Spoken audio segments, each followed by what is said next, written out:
Good evening, Mr. Chairman, Mr. Vice Chairman, County Administrator, and members of the board. I'm Helen St. Clair. I live in the Indian Valley District of Floyd County, and I live at 2461 Ridgeview Road, and my house fronts on Wills Ridge. When I walk out my front door, I have a beautiful view of the majestic mountain over there. And I'm not against people having property rights, but I am against people being able to do things to property that adjoins me that could adversely affect my quality of life. And the way I said, if wind energy is such a winning proposition, then why isn't everyone standing in line to get a piece of it? It could be that they're finding out that wind energy is not as appealing after they sign the contract.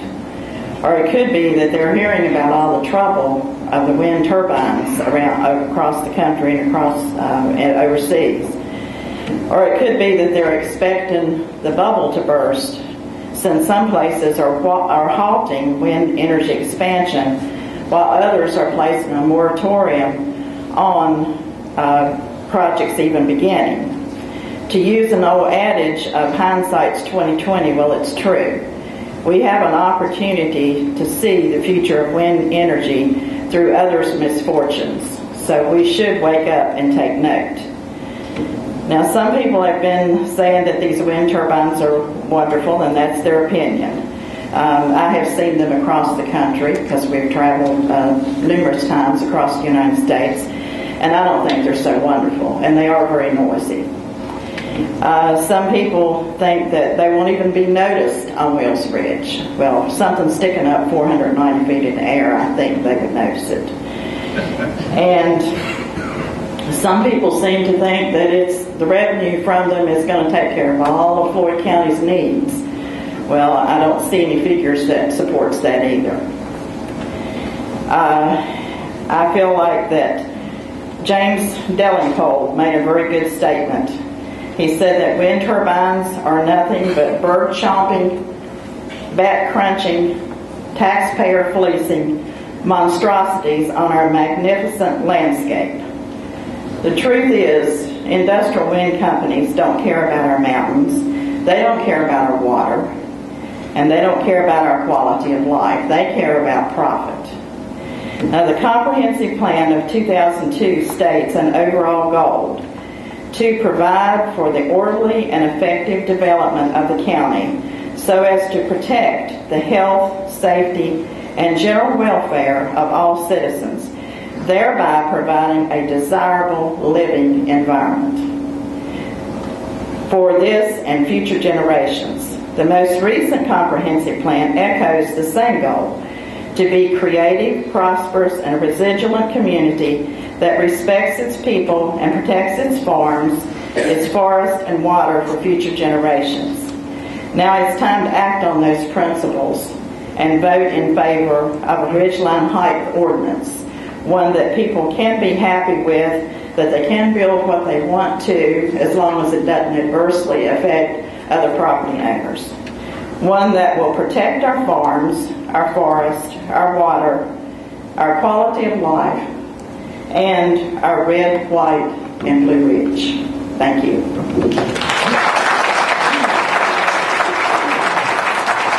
Mr. Chairman, members of the board, I'm Raymond St. Clair, live at 2164 Ridgeview Road in the Indian Valley District. I'm here tonight to ask you to support an ordinance that would limit the height of things being built on the ridges in Floyd County. The number one goal of the Floyd County Comprehensive Plan is that farms and forests are protected. The number two goal is that water is valued and is protected. He goes on to recognize that the natural economic value of maintaining unfragmented forest to help recharge groundwater. That the county residents are dependent on groundwater because that is our only source of water. We have no other source. We don't have public water. making it limited and vulnerable to drought and contamination. It mentions how during the drought of 98 to 2002, 500 replacement wells were drilled in Floyd County because of that drought, indicating a widespread vulnerability to drought and to the importance of conserving water. In the Blue Ridge, the age of water tested is very young. This means that water entering the ground quickly becomes drinking water. Therefore, it is critical places like Floyd County to act quickly to limit the harmful chemicals that may be allowed to enter into our water.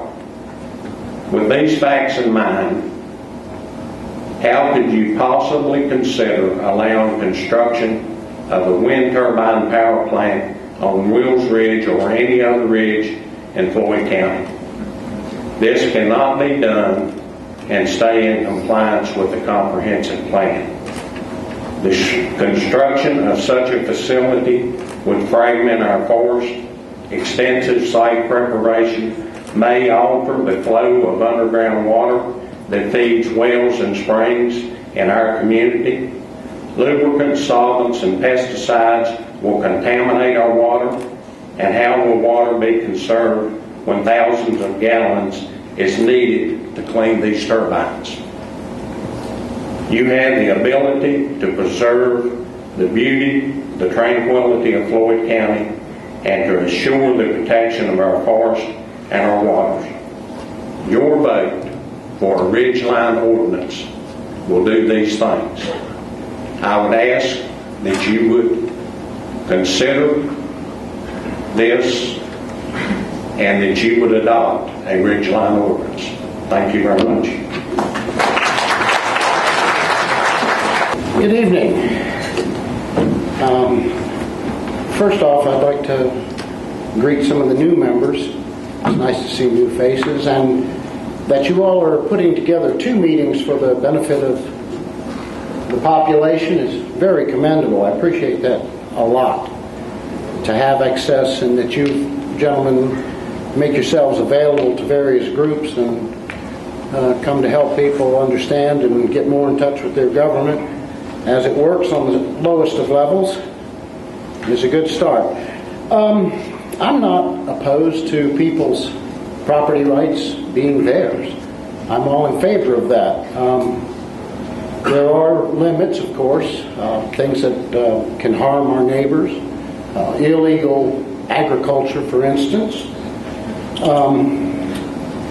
The problem I see with the way things are headed, and I'm all for alternative energies, but there are many things about these towers that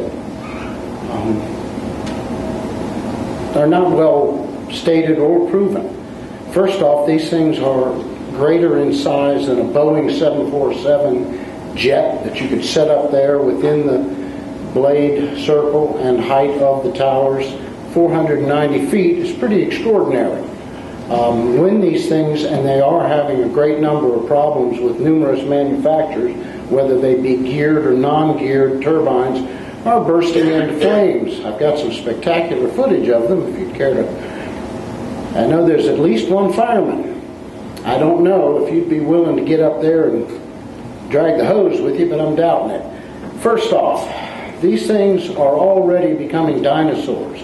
There are thousands of abandoned wind turbines all across America, even Hawaii. There are 14,000 turbines abandoned currently in this country. Most of these are short-lived, up to 5 years. When the subsidies run out, these things seem to go kind of quiet. Well, they're never quiet, actually. That's one of the problems. There are also a lot of bad numbers coming in this year, and the Durban conference that was just held by the Earth Now Summit, they're not showing good results for bird kills, bat kills, eagles, migratory birds, songbirds, as well as owls, other predator birds. 6 to 8 million birds are now being accounted for in Spain. That's okay, we don't live in Spain, right? Well, it's not good. There are thousands of birds being, and golden eagles, brown eagles are part of the tragedy. These things are huge. They also disrupt radar and signals from broadcasting. I don't think the Poor Mountain idea is going to work out too well. It's also falling off as far as its ability to generate. They've been saying that we would see 20% of our energy coming from it, and the latest reports in Durban show, and that's as of this month, show 2.5%. That's not much of a return in energy from a very, very costly endeavor. And once they're there, part of the problem is you've got to blast to put these pedestals in, which does affect water and aquifer, and then you've got the transmission towers that you need to have to run the power from there. I'm going to give you some photos of what Wills Ridge and other areas may look like. I'll leave these up here. I'd ask you to consider, and thank you for your time and your work.